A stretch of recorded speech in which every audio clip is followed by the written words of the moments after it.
बिस्मिल्लाहिर्रहमानिर्रहीम। नाज़रीन अस्सलाम वालेकुम, मैं हूँ इमरान वसीम।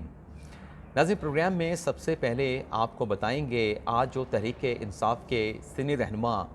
सेनेटर आज़म सवाती ने जो chief justice of Pakistan justice Umarda Bandial को जो एक आइनी दरख्वास्त पेश की है, इस दरख्वास्त की तफसीलात, इस दरख्वास्त के मंदरजात क्या हैं, वो आप नाज़रीन के साथ हम शेयर करेंगे। और फिर जो साबिक़ वज़ीर आज़म इमरान ख़ान को अदालत उज़्मा से एक नोटिस जारी किया गया है, इस नोटिस के जारी होने का क्या मामला है, इसकी तफसीलात और जो चेयरमैन पीटीआई इमरान ख़ान की वज़ीर आला पंजाब चौधरी परवेज़ इलाही के साथ जो मुलाकात होने जा रही है, इस मुलाकात पर भी आप नाज़रीन के साथ डिस्कस करेंगे। और डेडलॉक ख़त्म होने का क्या मामला है, इसकी डिटेल भी आप नाज़रीन के साथ हम शेयर करेंगे। तो पहली खबर से गुफ्तगू का आगाज़ करते हैं। नाज़रीन, तहरीक इंसाफ के रहनुमा सेनेटर आज़म सवाती ने डॉक्टर बाबर अवान की वसासत से आज सुप्रीम कोर्ट ऑफ पाकिस्तान में आइन के आर्टिकल 184(3) के तहत एक आइनी दरख्वास्त दायर की है। ये जो नाज़रीन आइन का आर्टिकल 184(3) है, ये सुप्रीम कोर्ट का सो मोटो का अख्तियार है। और इस दरख्वास्त में आज़म सवाती साहब ने एक तो वफाक को फ़रीक बनाया है, DGFIA को फ़रीक बनाया गया है, और उसके साथ साथ जो सिंध और बलूचिस्तान के मुतल्लिक़ा IGs हैं, उन्हें भी रिस्पोंडेंट के तौर पे इस दरख्वास्त में आज़म सवाती की जानिब से जो है वो शामिल किया गया है। अब इस दरख्वास्त के मंदरजात क्या हैं, उनकी तफसीलात आपके साथ शेयर करने से पहले आप नाज़रीन को ये भी बताते चलें कि ये जो अदालत उज़्मा में आज आज़म सवाती साहब ने चीफ जस्टिस को दरख्वास्त दी है, इसी नोयत की एक दरख्वास्त इस्लामाबाद हाई कोर्ट के चीफ जस्टिस आमिर फ़ारूक को भी आज़म सवाती साहब दे चुके हैं। और वो मुकदमा इस्लामाबाद हाई कोर्ट में ज़ेर इल्तवा है, उस पर हाई कोर्ट में समाअत भी हुई थी। और जो प्ली उस दरख्वास्त में आज़म सवाती साहब ने ली थी, उस प्ली के ऊपर इस्लामाबाद हाई कोर्ट ने वज़ारत दाखिला से जवाब भी तलब कर रखा है। अब एक मुकदमा इस्लामाबाद हाई कोर्ट में ज़ेर इल्तवा है, वहाँ से रिलीफ जो है वो आज़म सवाती साहब लेना चाह रहे थे, लेकिन उस मुकदमे के ज़ेर इल्तवा होते हुए सुप्रीम कोर्ट में आज़म सवाती की जानिब से एक नई दरख्वास्त का दायर होना, इसका क्या मकसद है, आगे चल के वो मकसद भी आप नाज़रीन को हम बताएंगे। लेकिन नाज़रीन, ये जो दरख्वास्त आज सुप्रीम कोर्ट ऑफ पाकिस्तान में दायर की है, इसमें आज़म सवाती साहब ये कहते हैं कि वो पेशे के एतबार से एक वकील हैं,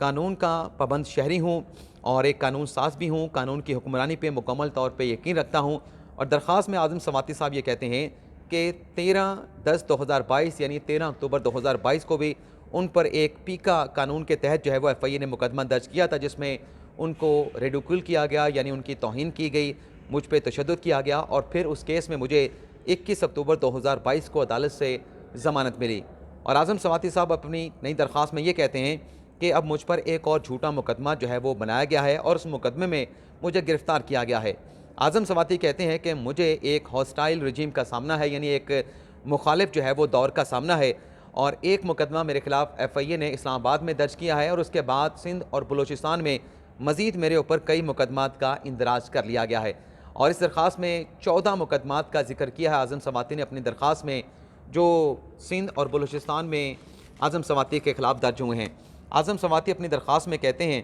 कि अगर इन केसेस की मैं पैरवी के दौरान इस बात का ख़दशा मौजूद है, सिक्योरिटी थ्रेट मौजूद है कि इन केसेस की पैरवी के दौरान जो है मुझे कत्ल कर दिया जाएगा, ये ऐसे ऐसे शहरों में मेरे ऊपर मुकदमात का इंदराज किया गया है जिन शहरों में मैं आज तक गया नहीं। दरख्वास्त में कहा गया है कि एक वाक़े को जवाज़ बनाकर जो है वो कई FIR का इंदराज होना, इसका कोई कानूनी जवाज़ नहीं, और मेरे ख़िलाफ़ एक मज़मूम मुहिम जो है वो चलाई जा रही है। और आज़म सवाती साहब अपनी दरख्वास्त में कहते हैं कि आइन के आर्टिकल 2A, 4, 9,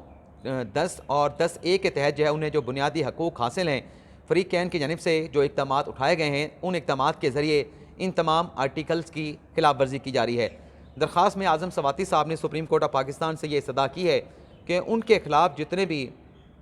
बलूचिस्तान और सिंध में मुकदमात का इंदराज हुआ है, इन तमाम केसेस को यकजा करके इस्लामाबाद में जो है वो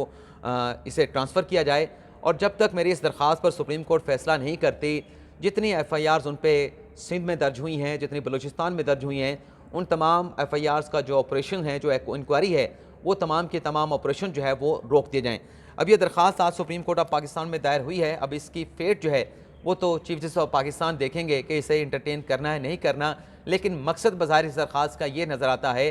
कि चीफ जस्टिस पे भी दबाव डाला जाए। जिस तरीके से पिछले दिनों जो तहरीक इंसाफ के जितने भी सेनेटर्स थे वो पार्लियामेंट हाउस से वॉक करते थे, जो मुबैना वीडियो का मामला था आज़म समाती साहब का, उस पर वो पार्लियामेंट हाउस से वाक करके सुप्रीम कोर्ट के सामने आते थे। सुप्रीम कोर्ट से नोटिस लेने की बारहा जो है वो अपील की गई, दरख्वास्त की गई, लेकिन दाद है chief justice of Pakistan justice Amrita Bandial को कि उन्होंने उस प्रेशर को जो पीटीआई के पार्लियामेंटेरियन ख़ास तौर पे सेनेटर चीफ जस्टिस पे डाल रहे थे, उस प्रेशर को उन्होंने डाइजेस्ट किया, उस प्रेशर को उन्होंने बर्दाश्त किया और कोई ऐसी कार्रवाई, हालांकि एचआर साइट पे ये मामला चल रहा था और पीटीआई के सेनेटर्स को, आज़म समाती साहब को भी चीफ जस्टिस ने खुद ये बताया था कि आपका मामला चाहे वो तशद्दुद का हो, चाहे मुबैना वीडियो का हो, उसे एचआर साइट पे टेकअप किया जा चुका है। लेकिन उसके बावजूद भी पीटीआई के जो रहनुमा थे, पीटीआई के जो अरकान पार्लिमान थे, वो चीफ जस्टिस पे गैर ज़रूरी किस्म का दबाव डालने की कोशिश करते रहे, लेकिन चीफ जस्टिस ने ऐसा कोई दबाव जो है वो अपने ऊपर नहीं लिया और ये मामला एचआर साइट पे अभी भी चल रहा है। अब देखते हैं कि ये जो नई दरख्वास्त सुप्रीम कोर्ट में दायर हुई है, इस पर क्या ऑर्डर होते हैं, स्टार की तरफ से इंटरटेन किया जाता है, नंबर लगाया जाता है या फिर एतराज़ात लगा के, और ये एतराज़ भी, अगर इसमें एतराज़ात लगे तो ये एतराज़ भी शामिल होगा कि मामला ऑलरेडी इस्लामाबाद हाई कोर्ट में ज़ेर अल्तवा है। जब आप अल्टरनेट फोरम पे रेमेडी के लिए रुजू कर चुके हैं तो फिर सुप्रीम कोर्ट में आने का कोई जवाज़ नहीं रहता। ये भी एतराज़ जो है इस दरख्वास्त पे लग सकता है। अब आ जाते हैं जो इमरान खान साहब को अदालत उज़्मा से सुप्रीम कोर्ट ऑफ पाकिस्तान से नोटिस जारी हुआ है, इसकी डिटेल भी आपके साथ शेयर कर लें। नाज़रीन, जो वज़ारत दाखिला के इमरान खान के खिलाफ तौहीन अदालत की दरख्वास्त है, वैसे तो इसे कल समाअत के लिए मुकर्रर कर दिया गया है। चीफ जस्टिस की सरबराही में 5 रुकनी लार्ज बेंच है जो कल इमरान खान के खिलाफ तौहीन अदालत की वज़ारत दाखिला की इस दरख्वास्त पर समाअत करेगा। वैसे तो इस केस की जो समाअत है वो पिछले हफ्ते मुकर्रर होना थे, लेकिन जस्टिस याह्या अफरीदी साहब की अदम दस्तयाबी की वजह से पिछले हफ्ते ये मुकदमा समाअत के लिए मुकर्रर ना हो सका। लेकिन अब चूँकि इस हफ्ते में जस्टिस याह्या अफरीदी साहब जो है वो सुप्रीम कोर्ट प्रिंसिपल सीट के ऊपर दस्तयाब थे, तो कल इस केस को समाअत के लिए मुकर्रर कर दिया गया है। और जस्टिस याह्या अफरीदी नाज़रीन 5 रुकनी बेंच के वो वाहिद जज हैं जिन्होंने इस केस में इमरान खान साहब को तौहीन अदालत का शोकास नोटिस जारी करके उनसे जवाब जो है वो मांग रखा है। अब ये उनका ऑर्डर है, उनका फैसला है, लेकिन चूँकि मिनॉरिटी में है जैसे याह्या अफरीदी, तो इमरान खान साहब को फ़िलहाल तो इस शोकास नोटिस का जवाब देने की ज़रूरत नहीं। लेकिन जो बाकी जज साहबान हैं वज़ारत दाखिला की दरख्वास्त के ऊपर, बाकी जो 4 जजेस जिसमें चीफ जस्टिस हैं, जस्टिस इजाज़ुल एहसन हैं, जस्टिस मुनीब अख्तर साहब हैं, जस्टिस मज़ाहिर अली नकवी साहब हैं, वो अभी इस नतीजे पर नहीं पहुँचे कि इस केस में इमरान खान साहब को शोकास नोटिस जारी करना बनता है या नहीं बनता। कल इस केस की समाअत होने जा रही है, तो जज साहबान कल, क्योंकि गुज़िश्ता समाअत पर अदालत की जानिब से एक तो इमरान खान साहब को जवाब जमा कराने का हुक्म दिया गया था और दूसरा वज़ारत दाखिला को भी जवाब जमा करवाने का कहा गया था जवाबुल जवाब में। तो इमरान खान साहब अपना जवाब जमा करवा चुके हैं। उसमें इमरान खान साहब ने यह कहा था कि डी चौक पर जाने का फ़ैसला जो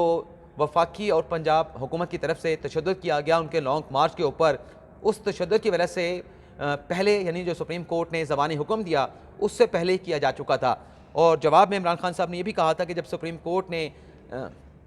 H9G9 के ग्राउंड पे जाने का हुक्म दिया, उस जगह को मुख्तस किया गया, तो मेरा वकला के साथ रब्ता ना हो सका और जो जैमर्स लगे हुए थे जिसका वफाकी हुकूमत ने मौक़िफ़ लिया है कि जैमर्स नहीं थे और तमाम जो सोशल मीडिया एक्टिविटीज़ हैं वो कंटेनर से जो ऑपरेट की जा रही थी, तो इमरान खान ने अपने जवाब में कहा था कि वो कंटेनर से नहीं बल्कि एक करीबी मकाम से मुख्तलिफ प्लेसेस के ऊपर जो पीटीआई का ऑफिशियल सोशल मीडिया अकाउंट्स हैं या पीटीआई के रहनुमाओं के जो सोशल मीडिया अकाउंट्स हैं वो किसी दूसरी जगह से ऑपरेट किए जा रहे थे। लेकिन इसके ऊपर वज़ारत दाखिला ने जो जवाब पेश किया है, जो उन्होंने जवाब जमा करवाया है, वज़ारत दाखिला का नाज़रीन माफ़ कीजिएगा ये कहना है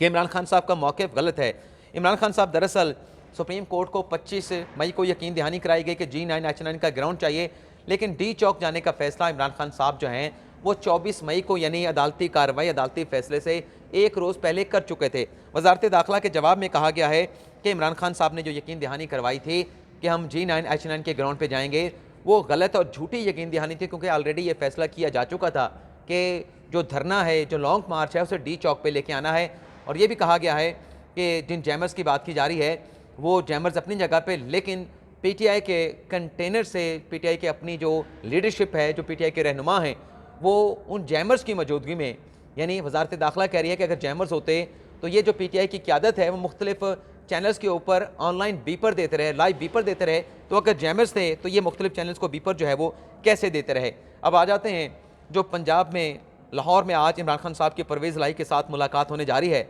ये नाज़रीन मुलाकात बड़ी अहमियत की हामिल है, क्योंकि जो चहमगोइयाँ हो रही हैं, जो बातें सामने आ रही हैं, उसमें यह कहा जा रहा है कि परवेज़ लाई साहब फौरी तौर पर पंजाब की असम्बली तहलील करने के लिए रजामंद नहीं हैं और वो वक्त गेन करना चाहते हैं। वो इमरान खान साहब से भी कह रहे हैं कि जज्बात में आके जल्दबाज में फ़ैसला ना किया जाए। तो आज इमरान खान साहब के साथ परवेज़ इलाही साहब की पहली मुलाकात है जब से उन्होंने पंजाब और KP की असम्बलियाँ तहलील करने का फ़ैसला किया है। तो सब्तैन खान जो कि पंजाब असम्बली के स्पीकर हैं, उन्होंने तो ये स्टेटमेंट दिया है कि परवेज़ इलाही अपने असम्बली तहलील करने के स्टेटमेंट के ऊपर मौजूद हैं, हम भी उनके साथ एग्री करते हैं, लेकिन वो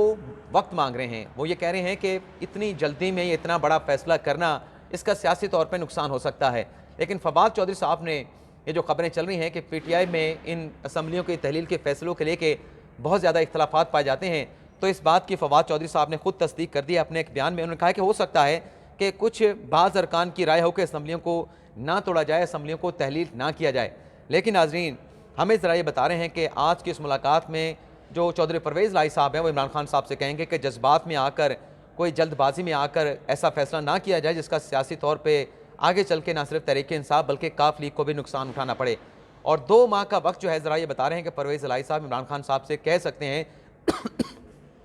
माफ़ी कीजिएगा नाज़रीन, कि 2 माह का वक्त जो है इमरान खान साहब से वो मांग सकते हैं कि हमें 2 माह तक इंतज़ार करना चाहिए। जनवरी के आखिर में हम असम्बलियों को तहलील कर दें, तो इस दौरान जो फ़ंड्स हैं, तरक्याती फ़ंड्स हैं, वो अरकान असम्बली को जारी करें, तरक्याती कामों को वहाँ पर आगाज़ हो, ताकि हमारा जो जीत का मार्जिन है, अगर हम असम्बली तहलील करते हैं, वो जीत का मार्जिन बढ़ जाए। अब देखते हैं कि आज जो मुलाकात होनी है दोनों की, इमरान खान साहब की, परवेज़ इलाही साहब की, इसका क्या नतीजा सामने आता है। लेकिन जो चीज़ें चल रही हैं, अंदरूनी खाना जो मामला चल रहे हैं, उसकी डिटेल हमने आपके साथ शेयर की है। इसके साथ साथ नाज़रीन, एक और ख़बर भी है, वो ये है कि परवेज़ इलाही साहब ने तहरीक इंसाफ की रहनुमा तर्जमान पंजाब हुकूमत मुसर्रत जमशेद चीमा साहब को साहिबा को जो है वो शोकास नोटिस जारी कर दिया है। और ये शोकास नोटिस जारी किया गया जिन्होंने इदारों से मुतल्लिक़ स्टेटमेंट दिया था, उस पर परवेज़ इलाही साहब ने उनसे वजाहत मांगी है। अब जो मुसर्रत जमशेद चीमा साहिबा जो हैं, उनका ताल्लुक़ तो पाकिस्तान तहरीक इंसाफ से है। तो अब मुझे तो कुछ समझ नहीं आ रहा कि किस कैपेसिटी में ये नोटिस किया गया है। गालिबन पंजाब हुकूमत के तर्जमान की हैसियत से इस किस्म का बयान देना, इसके ऊपर नोटिस किया गया होगा, क्योंकि जो इस तरह का नोटिस है, शोकास नोटिस है, वो तो मुतल्लिका जो सियासी जमात होती है उसकी तरफ से जारी किया जाता है। तो PTI ने तो ऐसा कोई शोकास नोटिस मुसर्रत जमशेद चीमा साहिबा को जारी नहीं किया, लेकिन परवेज़ इलाही साहब ने यह नोटिस जारी करके उनसे वजाहत जो है वो तलब कर ली है। इसके अलावा आज इस्लामाबाद हाई कोर्ट में आज फ़ारूक हबीब साहब ने एक दरख्वास्त दायर की है। उसमें उन्होंने कहा है कि जो पीपल्स पार्टी और नून लीग की फ़ॉरेन फंडिंग का मामला है, ममनू फंडिंग का मामला है, उस पर भी इलेक्शन कमीशन को अहकामात जारी किए जाएँ कि जिस तरीके से